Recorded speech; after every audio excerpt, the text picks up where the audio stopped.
आपने देखा होगा घर में एक पति पत्नी होते हैं। अगर पति करोड़पति है तो पत्नी अपने आप करोड़पति है। मानते हो कि नहीं?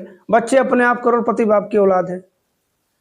तो अगर हमारा सद्गुरु पूर्ण है, निरंकार पूर्ण है, साथ संगत पूर्ण है, तो हम अधूरे क्यों हैं?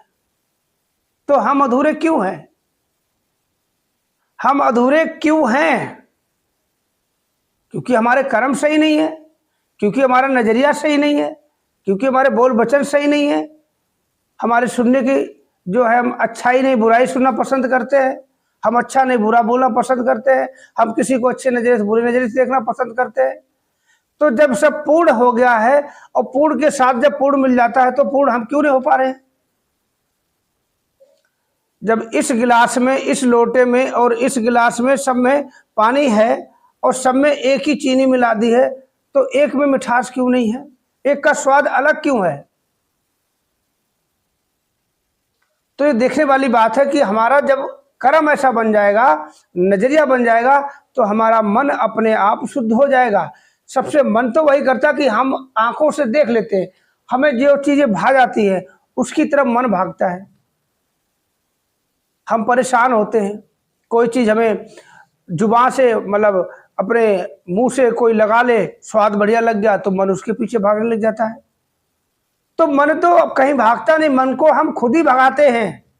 मन को हम खुद ही भगाते हैं, मन कहीं नहीं भागता।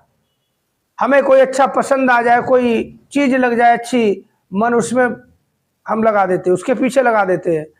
मगर कहते हैं सच्चाई क्या? सत्य परमात्मा, सदगुरु परमात्मा, इसको हमें अपने रोम रोम में बसाना है और मन को इसके पीछे लगा देना है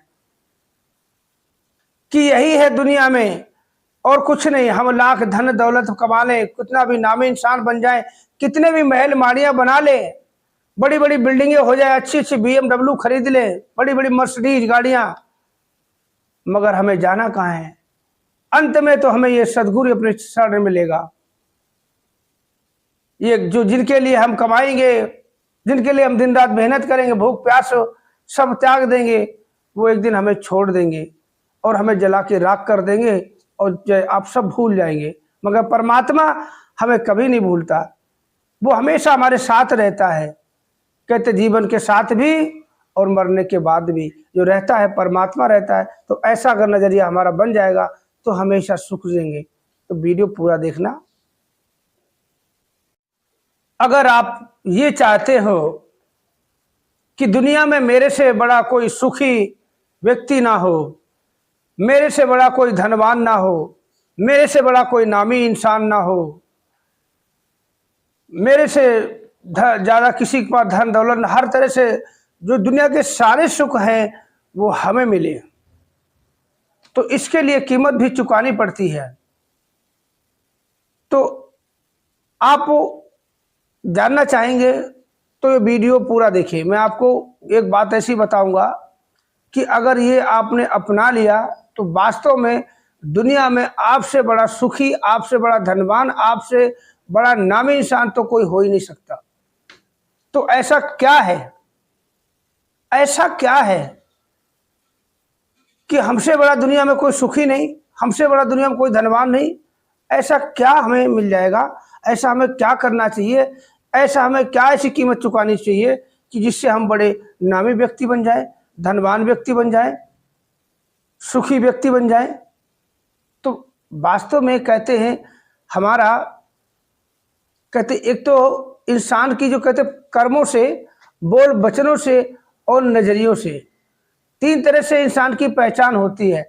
अगर उसका नजरिया गलत है, किसी को देख के गलत सलत मतलब उनका वो मतलब निकाल देना, अच्छे इंसान को देखना और कोई गलत मतलब निकाल देता है, और अगर कोई बात अगर है और अच्छी बात है उसको बुरी बात साबित कर देना, अपशब्द कह के कुछ बोल देना, या कोई ऐसा कुछ काम है जो तौर तरीका जो होना चाहिए उससे हट के अलग एक तरीका गलत तरीके से काम कर देना। तो कहते हैं इंसान की पहचान कर्मों से होती है। ज़्यादातर कहते हैं कर्म जो होते हैं कर्म सबसे बड़ा हमारे जीवन में महत्व रखता है। क्योंकि इंसान कर्म तो रावण ने भी किए थे और कर्म तो राम ने भी किए थे। तो राम के कर्म आज सभी याद कर रहे हैं, रावण को कौन याद करता? कर्म तो उसने भी किए, अपने हिसाब से किए। अब उसको हर चीज का अहम हो गया, घमंड हो गया। उसे लगा हमसे बड़ा कोई बलशाली नहीं, हमसे बड़ा कोई धनवान नहीं, हमसे बड़ा कोई ज्ञानी नहीं। मगर राम ने तो ऐसा नहीं, कि जब हम अपने आप को शून्य समझ लेते हैं, जीरो, अगर हम अपने आप को एकदम जीरो समझ के रहते हैं तो हम सबसे बड़े हीरो बन जाते हैं।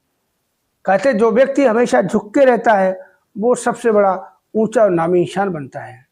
और जो अकड़ में रहता है, कहते अकड़ आपने देखा होगा कि जो सूखी लकड़ी और एक गीली लकड़ी होती है, किसी पेड़ की एक लकड़ी तोड़ दो और उसी पेड़ की सूखी लकड़ी देखो, सूखी लकड़ी ऐसे करो कट से टूट जाएगी, और गीली लकड़ी जल्दी टूटती नहीं, क्योंकि उसके अंदर अभी दम है, ताकत है।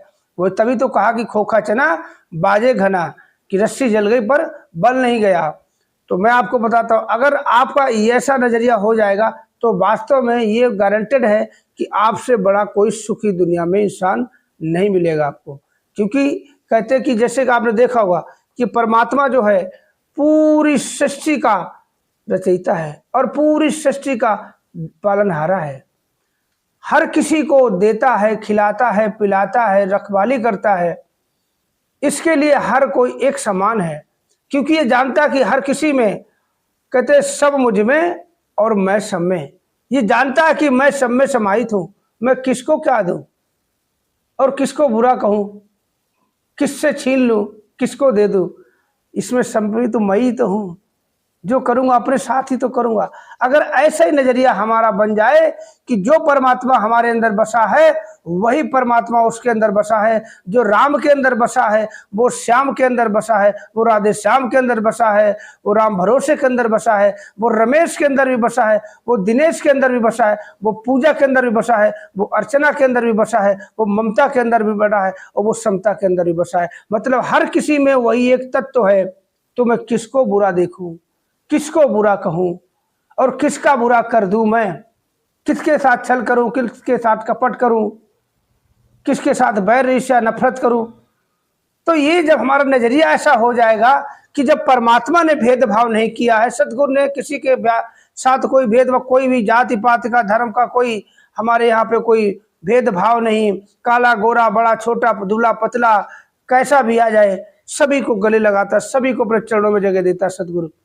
तो अगर ऐसे ही हम मान लें कि जब कहते हमारा